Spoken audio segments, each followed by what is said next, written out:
At our system, we now have two digital projectors. This white dot right here is a very large one. It's basically an IMAX projector. It's got a special lens on it so that it can hit. It's more curved than just a regular IMAX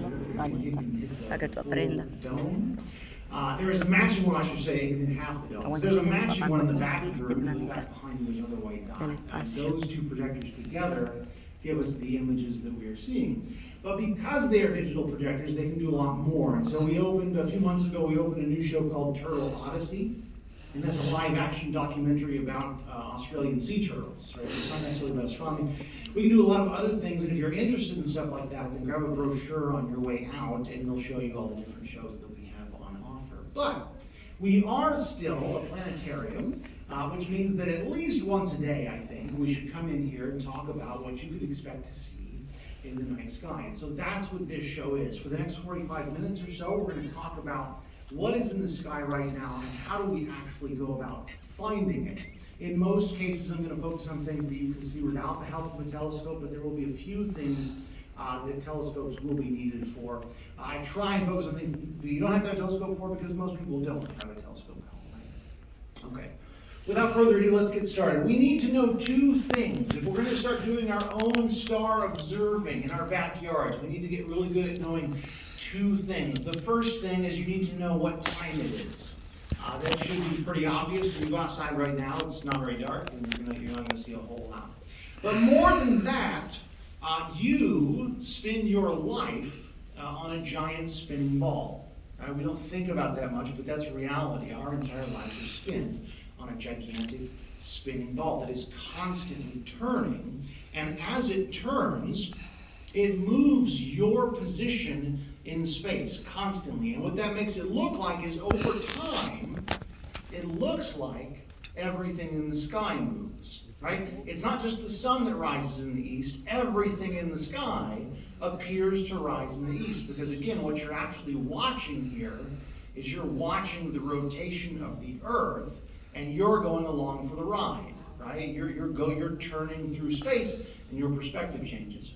So another reason that time is important is because the constellations that are going to be up overhead at 10 p.m. are different from the ones that are up at 2 a.m. So make sure that you know what time you need to go out. Most of this afternoon show is going to focus around 10 p.m. because that's late enough that it's pretty dark, but it's not so late that you have to be miserable trying to stay up to make it to that hour, right? So for example, Orion the Hunter over here is setting around 11:30 or midnight. If you go outside much later than that, you won't be seeing Orion this time of year anymore. You've got to go out fairly early.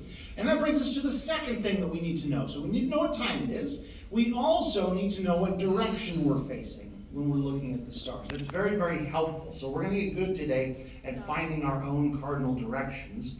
In here, to start with, we're going to cheat. Right? I've got these big red letters. Nature isn't so kind. The horizon doesn't actually have big red letters. But in here, for a moment, we can cheat, and we'll figure out how to find these for ourselves by the end of the show. We are currently facing south, which puts east on our left.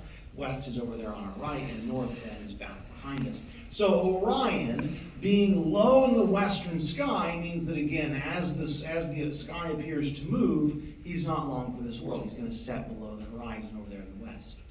He's what's called a winter constellation. Let's talk about why we call certain constellations winter constellations. We have constellations like Leo the Lion is considered the harbinger of springtime. He's among the first of the spring constellations. This backwards question mark is what you're looking for. In the springtime, very high in the south. He's got his front paw here. He's got his body right here. His back legs are right here.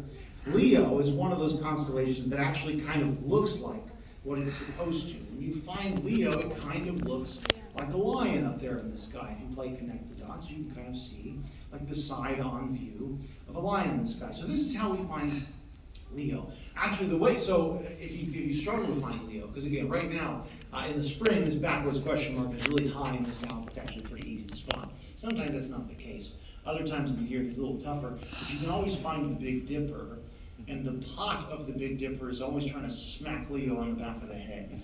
Take it down like that. And you've got Leo in the sky. ¿Qué dice So, que la gente se está Leo riendo? is a spring constellation. Es What do I mean by that? Well, what I ese mean is that during quiere the spring season, hacer March, así April, a May, la right, and otra. most of June as well, it's very easy to spot him. He's very high in the sky. But as we head into summer, late June, July, August, that kind of time frame, he's going to slowly meander towards the west until by late August, he's going to be where Orion is now. Why does this happen? Over the course of a year, constellations have this slow drift to the west. We're not talking just a few minutes, right? We do have this daily motion as well, right? As time marches on, the Earth turns, etc., etc. But for instance, actually, let me just make this really clear. Okay, this is today, Wednesday, April 7th. Okay. If I jump back, if I grab the calendar here, let's see. Here, and I go back to, let's say, let me go ahead and put Leo back up there so we can see him. And we'll go ahead and put Orion up there as well, so we'll make this really nice and obvious. So if I jump back to, say, January, right? Right now we're in April, it's April 7th. If we just make a sudden jump to January 7th, same time, 11 p.m., the time has not changed. All we do is we went 3 months back in history, and now Orion is here at 11 p.m. Whereas in April, Leo is here at 11 p.m. How does that happen? Why does that change occur? Well, let's take a look at the solar system from some of the sides of the Earth for a minute here. We're going to zoom out, and we're going to take a look at the entire solar system. I'm going to have to do a little bit of programming. They recently changed, they added a lot of moons in the solar system. They added Se ve cerquitica la luna. which is really cool if you're looking at that moon. But one of the things it does is when you add those moons, like when you're looking at the entire solar system, it really slows things down. So I'm going Mira qué lindo cómo se mueve. Wow, Mercurio, Venus, wow, Marte. All right. Mira la Tierra. So we are slowly working our way out of the solar system. Here you can see Mercurio está más Venus, cerca de la Earth, luna. and Mars, right? This is the inner solar system. The reason we call it the inner solar system is going to get really obvious here in a moment. Notice that there is a fairly even spacing between these first four, right? Mercury, Venus, the Earth, and Mars, they're all about the same distance from each other. 8. But then Esos son los 8 que hay. the next four planets, Jupiter, Neptuno, Saturn, Urano, Neptune, Júpiter, which is Saturno, somewhere Her. I can't see it. We're at a new distance scale. Those first four planets now are really close to the sun when you start comparing them to the second four planets, which we call the outer solar system. These are the gas giants. We do also have Pluto down here, just because this little animation is still attached to it. Of course, Pluto was kicked out of our little club about 15 years ago or so. If you're still holding on to that, right, let it die. It's been quite a while. But just very briefly here, I don't want to spend too much time on it, but if you're still a big fan of Pluto and you think it's silly that they kicked it out because it's too small, well, you're not alone, because the reason it was reported on, right, if you watch like national news and things, it was just that Pluto's too small to be a planet. That's all we ever heard. Pluto's too small to be a planet. We found Pluto in 1930, and it didn't take us 76 years to figure out how small Pluto was, right? Like, it wasn't news in 2006. They're like, oh, Pluto's a small little thing. It shouldn't be a planet, right? So probably something else actually happened that caused this new category to be formed. And basically what happened was a lot of new telescopes were coming online at that same time frame. In the early 2000s, there were a lot of telescopes on a mountain in Hawaii called Mauna Kea. That's the name of the mountain down there. They built a lot of big new telescopes, and they started finding things that we didn't know about before. And so in 2003, we found Haumea, which is about half the size of Pluto. Haumea just came on over here. And then in 2004, we found Makemake, which is about 2/3 the size of Pluto. And then in 2006, a telescope in Chile, not the one in Hawaii, but a telescope down in Chile in South America, found this thing called Eris. And Eris is actually ever so slightly bigger than Pluto. And so this is kind of the start of this issue. In 2006, we find this thing, and before, when we found Haumea, we found Makemake, we just kind of ignored these things, right? They're like half the size, 2/3 of Pluto, no problem. But if we are calling Pluto a planet, and now we have something that is basically the exact same size, it's a little bigger, but we're splitting hairs, it's basically the exact same. If we have this, then we need to call this a planet. If we don't, we're just playing favorites, right? We just decided we like Pluto, and like we're just going to stick with it. Eris is the same size, so we have 10 planets. But if we do that, and the people having this discussion, by the way, they're called the International Astronomical Union, the IAU for short. He said if we do that, then we should probably have a real discussion about, okay, what exactly counts? Because before we started finding this new stuff, it was really obvious. There were planets and then there was empty space, right? More or less. I mean, there's the asteroid belt as well. But now we're realizing that Pluto is not the only thing out here. And if we find something 90% the size of Pluto, does that count? What about 85%, 95%? You get the idea. And so they said, well, you know what? All of these things, Pluto included, are actually smaller than Earth's moon, and they really look a bit different from these other things that we're calling planets. So let's make a new category for them. Everything I've listed here, as well as what used to be the largest asteroid in the asteroid belt, he got a promotion or something called Ceres, in between Mars and Jupiter. These 5 objects are the current dwarf planets in our solar system. It should go without saying that, of course, Pluto has not changed. It's just the reality of doing science is that humans are the ones making these boxes. Right? We make up categories to try and understand and explain the world around us and nature. And sometimes as we learn more and more about it, we realize that our categories really don't fit all that well and we need to make new ones. So that's what happened with Pluto. It happens in biology all the time too. It's just no one ever gets up in arms about it. Biologists constantly have these discussions about, is this thing we found a new species? Or is it just a subspecies of this thing we already know about, right? There's no clear-cut distinction in a lot of these things that we sort of force on nature. Anyway, that's a digression on Pluto. What started me on this route is I wanted to talk about seasonal constellations. So let's get back to that. This is the Earth. In addition to rotating once a day, right, we spin around once a day. We call that day and nighttime, right, 24 hours. We also orbit the sun. Once a year, we start our journey, let's say here, and then a year goes by, and we slowly work our way all around the sun, and then 1 year later, we're back where we started. Okay, so let's call this part of Earth's orbit, I'm just picking this arbitrarily, but let's call this springtime. Now, if we in springtime look this direction in the universe, then we see all these stars. It's very pretty. If we, in springtime though, if we look this direction in the universe, we don't see these stars. Aprende de Why eso. don't we see these stars? Well, because the sun is in that same direction. So it's very, this direction in space is very bright to us in April, in springtime, because that's what we call daytime. Anytime you're facing the sun, you call that daytime, right? And when you're facing away from the sun, you call it nighttime.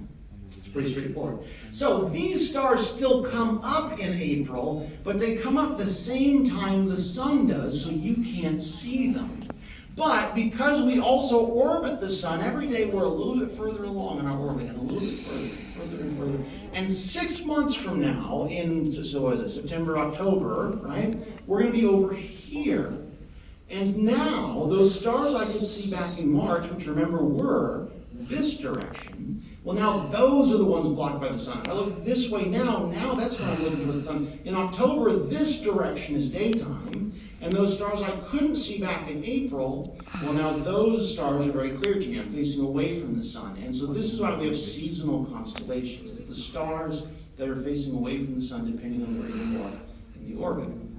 Okay. So that's why constellations change over time. This is another example of why planetariums are so useful, because that's a concept that's really hard to grasp when you're looking up into the night sky. But it's something that's really easy to understand if you can be outside of the solar system looking down in it. It just becomes very clear. Let's talk about some of these seasonal constellations. We're back to Pero Rocky, ¿qué te pasa a ti, we are once again man? facing south. We have Tu niño Orion, está the loco. constellation. Orion will point you to a lot of things here, and I've got some pretty nasty doubling going on. Let me back up Ay, va a que a vaya. little bit. Qué locura. Sometimes my projectors will project at slightly different places, and it makes things look a little weird, so I'm just going to back up. Okay, so we have Orion the Hunter here, which we've gone back to like 640. You can see the sun is now in the sky. This is the doubling I'm talking about. We only have one sun. I'll have to adjust that for the show. We have Orion's belt here, and it points to Taurus the Bull. It always points to Taurus the Bull. Again, it'll be lower in the sky at 10 p.m. this evening, but it's going to be up there in the west. Taurus the Bull, this V shape of stars is Taurus. And another thing they're trying to show you right now, and this is something that isn't always there, is the planet Mars. This right here is a planet in the sky. Now, how do I know that's a planet? Well, for one, I work at a planetarium, right? I do this pretty frequently, so I happen to know. But more than that, if you know your constellations, then planets will stick out like sore thumbs. Planets actually get their name from the Greek term planetae, which meant wandering star. Without a telescope, which the Greeks didn't have, we only had telescopes for 400 years. If you don't have a telescope, this looks like a bright star on any given night, but if you watch it over time, it kind of seems to shift position. It just kind of gradually goes this way. And nowadays that makes a lot of sense to us because Mars, just like us, orbits the sun, right? So it has a motion all to itself, and since it is currently orbiting the sun, over time, over the course of a couple of years, Mars takes about 2.5 years to orbit, it's going to go all the way around the sky. It orbits, right? If you don't know it's a planet, though, if you don't know it's a world like ours, then it might just look like a star that kind of meanders about, right? And so this is what the Greeks thought. So because of that, if you know your constellations, if there is a bright star where you know there shouldn't be a bright star, then it's very obvious that that's a planet, right? Because I know the constellation of Orion, and I know the constellation of Taurus, and there shouldn't be a bright star in Taurus's horns here. So that tells me, I might not know it's the planet Mars, but I know right away that it's a planet. Now, most of us are not going to spend a whole lot of time memorizing 88 constellations, right? Like, I've made a career out of this for 12 years. It's one thing for me to do that. It's another thing for you to go home and do it for yourself, right? That's a lot of time spent for a pretty small reward. Is there a quicker way to figure out whether or not something is or is not a planet? Well, there is. It's a little bit tougher, but there is a quick and dirty way that you might try. In addition to living on a giant spinning ball, the ball you happen to live on has something we call the atmosphere. And let me go ahead and get rid of the sun here. I need the sun to be set for this. There we go. Okay. We have something called the atmosphere, right? We live in a fluid. In physics terms, we live in a fluid, right? Now, it's not a liquid. There's a difference in physics between a liquid and a fluid. Gases are also fluids. We are inside of the atmosphere right now. This is another thing we ignore most of the time. But you are breathing it in, and you have been since the start of the, well, since you were born, but since the start of the show, and you're moving through it constantly. It's invisible to us, invisible light. It really makes very little difference. You can kind of see right through it. But it does actually impact the way light behaves a little bit. When starlight hits the atmosphere of the Earth, depending on the temperature of that air and the water content, the humidity of that air, it can act like a lens. Just like a magnifying glass can bend light, and you can like burn strips of paper and stuff, which kids you shouldn't do unless your parents are there, in which case it's their fault. So you can bend light with a magnifying glass. You can also do it just with air. It's very, very slight. But as the light from a star moves down through the atmosphere of the Earth, it bends back and forth. Look at this star right here. You'll notice that now that I have the atmosphere on, that star is doing something that we often call twinkling. Stars have this little flicker to them. And that's actually caused, stars don't do that out there in space. This is actually why we put space telescopes out there. Like the whole reason for wanting a telescope out in space is to get out of the air of the Earth, because it causes so much problems when you're trying to look at things out there in space. It's what causes that sort of back and forth flicker. So stars twinkle. But as you look at, this is, again, I'm sorry to tell them, but this right here is Mars. If you look very closely at both of those planets right there, you'll notice that that is not twinkling. There's no flicker to the planet Mars. There is flicker down here to Aldebaran, the white star Taurus. There is none to Mars. So, if you want the sort of the quick and dirty way to figure out if you're looking at a planet, watch it for a moment. You think it's a bright star, maybe it's a planet, you're not sure. Watch it for just a moment. And if it doesn't flicker, there's a very good chance that you have found a planet, right? That's a way you don't have to memorize your constellation. Okay. If you're not aware, by the way, last month we landed another rover on Mars. It's called Perseverance. It's got a lot of really cool stuff that it's working on. One of the things, and it's going to be soon, actually it might be today or tomorrow, I need to look into that. It has its own little drone, like a helicopter drone, that it's dropping onto the surface, and it's going to try and take flight. Because that's something that we really don't know if that's, we've never flown in terms of aerial flight on another planet. We've always used rockets, right? That's how we've landed things, that's how we've gotten there, we use rockets. Mars has an atmosphere, but it's a much, much thinner atmosphere than the Earth. So there's this kind of question, this kind of fun, could you generate enough lift with a drone on the surface of Mars to actually take off just under aerial flight? There's a lot of other cool things it's working on as well, but that's one of the things Perseverance is trying. Let's take Orion's belt. Which, by the way, Orion the Hunter, this is his belt, this is his sword, this are his knees down here, his shoulders up here, Taurus the Bull we talked about. If you take his belt, you find Taurus the Bull, don't stop, because you can also really enjoy the Pleiades star cluster. The Pleiades star cluster is something you don't have to have a telescope for. If you happen to have binoculars at home, you don't have to have a telescope for everything. Sometimes binoculars are just fine, and the Pleiades is a great example of that, because in 50 times magnification, you can really see quite a bit of detail to the Pleiades star cluster. I call this a cluster, by the way, because these stars are physically close to each other out there in space. It might sound like kind of redundant, like look, they're right next to each other. But remember that a lot of stars that look like they're right next to each other, like Orion's belt, are not actually right next to each other. Remember, the sky is, we're going to really drive this home right at the end of the show, but the sky is three-dimensional. It looks two-dimensional to us. It looks like this star is next to this one, is next to this one, no problem. But if you flew that direction, you would get to one of those stars a lot sooner than the other two, because there is a different distance to them. It's this optical illusion. They line up well from the perspective of the Earth, but there's different distances. These stars are actually close to one another, so we call them the star cluster. They're all gravitationally bound. They're moving through space together. And the thing about the Pleiades star cluster that makes them extra pretty is they also happen to be moving through a diffuse cloud of gas, which gives these stars this sort of ghostly glow, this haze that they seem to have, is because the starlight from those stars is shining through a cloud of gas. It just kind of adds to the beauty of the Pleiades star cluster. You can pick those out low in the west because you need to go out early enough. In addition, if you do happen to, so here's something, well, before I go, we did a binoculars thing, I got a telescope thing coming, how about we do an unaided eye thing first? We take his belt, we find Taurus, we find the Pleiades, great. The other way, you can't go wrong. If you go the other way in the night sky, you'll find what is the brightest star besides the sun. This right here, as seen from the Earth, is the brightest star in the night sky. We call it Sirius. It's also known as the dog star because it's in the constellation of Canis Major, which is Latin for big dog. That's his head. This is his shiny collar. His front legs are here. His body comes back here. His back legs are here. To me, it kind of looks like a dachshund. And his waggly tail is right here. Canis Major is a little bit tougher to see than things like Orion or Leo. But again, if you have an imagination, you can kind of see that, yeah, that does kind of look like a dog in the sky. Canis Major, one of Orion's two hunting dogs. Canis Minor, the little dog, being the other one, and it's actually these two stars. That entire constellation, the little dog, Canis Minor, is just those two stars. We like to say that if Canis Minor is any kind of dog in the sky, it's a hot dog. You can use your imagination to pick out the hot dog in the sky as well. Okay, so some people believe that the brightest star in the sky is the North Star.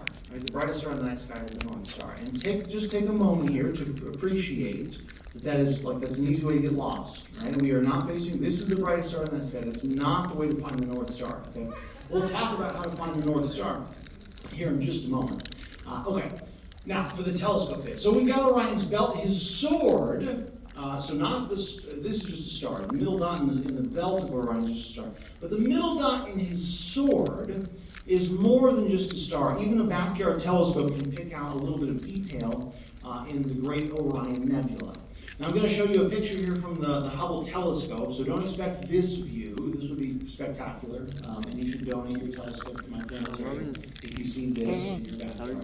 But you can, just a few weeks ago, I had a scout group out here, and we saw the Orion Nebula for ourselves. In our eyes, it looks green, because this is a false color image, and so some of these colors, like the purples, and the reds, and the blues, are infrared light, or X-ray, or gamma ray light. And so you don't actually see those. Some people think, okay, so that's fake light. And that's not really the case. Right? It's that our eyes only see a very narrow band. Yo no sé cómo él no lo cargó sabiendo que íbamos a estar en la calle.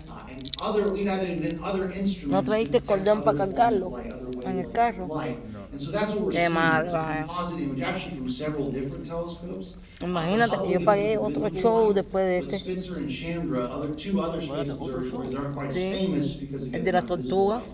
Give us the X-ray and the infrared. And so again, to your eyes, it mostly, at least to my eyes, it mostly looks green. You can get some of these colors if you start doing some of your own photography. Cameras can pick up some of these blues and purples.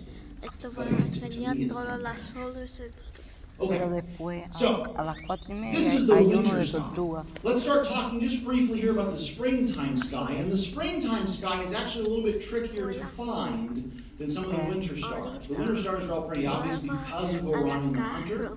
Leo the Lion, we are talking about, is fairly easy.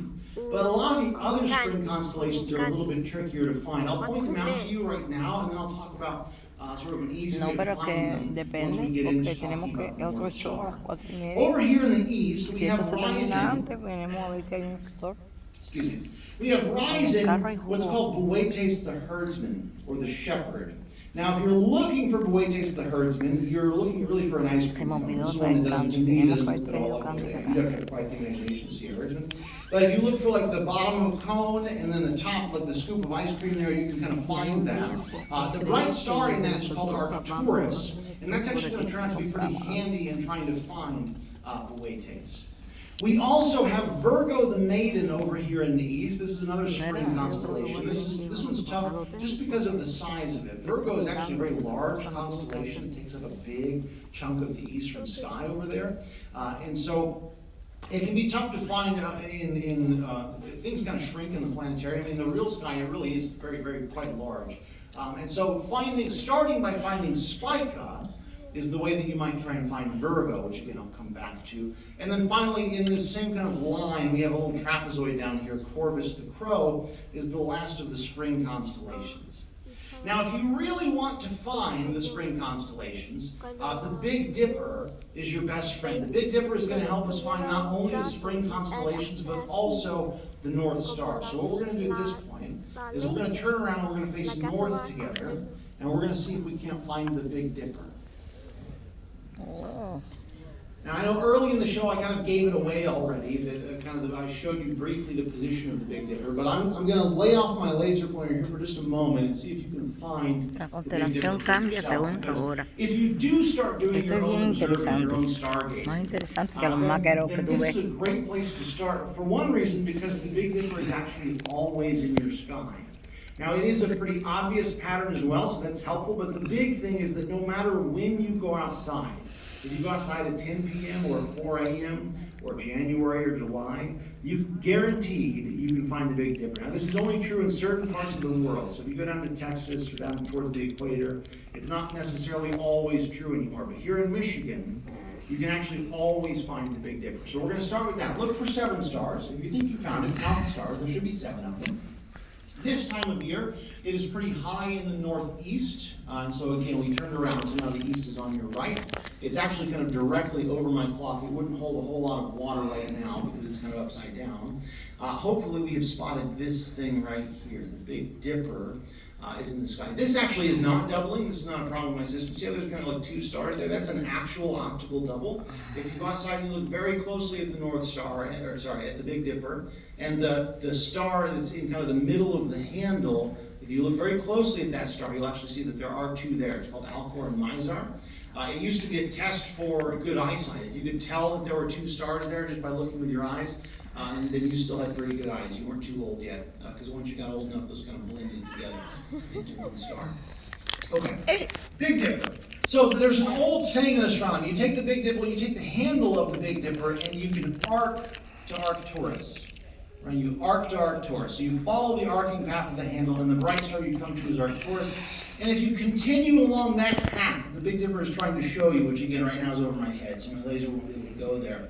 But we've got the Big Dipper, you arc to Arcturus, and then you spike to Spica. You just kind of keep going that way, you'll find the star Spica. And that's very helpful for learning your springtime constellations. Okay. Now the real reason the Big Dipper is so important is because it also points us to the North Star. The handle is useful for spring, but now we're going to ignore that. We don't care about the handle. It's these other 2 stars that we really want to focus on, the 2 not attached to the handle at all. They're going to point you right to the North Star. That's how you find the North Star. You don't look for the brightest thing, because again, you look around, right? Capella is quite a bit brighter. The Gemini twins, Pollux and Castor, are quite a bit brighter than the North Star. So don't look for the brightest thing. It's a fairly bright star, but the Big Dipper is what will show you where it is. Okay. So what's the big deal? If it's not the brightest star in the night sky, why is the North Star so important? Because, look, there are a lot of other stars that are pretty well due north. If I'm just sailing, like, we've got a lot of them low down here, the ocean is not going to be a problem on my horizon. I'm not going to crick my neck to look this high. I'm going to follow one of these stars down here, due north. Why is this the North Star as opposed to a North Star? Well, I started this show by telling you that you live, it's so easy to forget, but you live on a giant spinning ball, right? And so the sky has this constant motion to it. And there are a lot of stars that are north sometimes. But you can't trust them. They're not going to stay there. Over time, their position appears to shift. But notice that is not the case for this particular star. We can make this really obvious here in the planetarium. Let me get the Big Dipper up there because I want to talk about that here in a moment. By just keeping track of the motion of these things. If we just start sort of drawing all the positions of these stars. Qué lindo. Wow, qué bonito. Okay. So now it becomes obvious that things are rising in the east, they are moving over the course of time, they are setting in the west, but this one right here had no apparent motion to it, because just like the finger on a spinning basketball does not seem to move as the rest of the basketball spins around and around, well, the axis of the Earth's rotation, i.e. that spinning finger, right, or the finger at the bottom, is pointed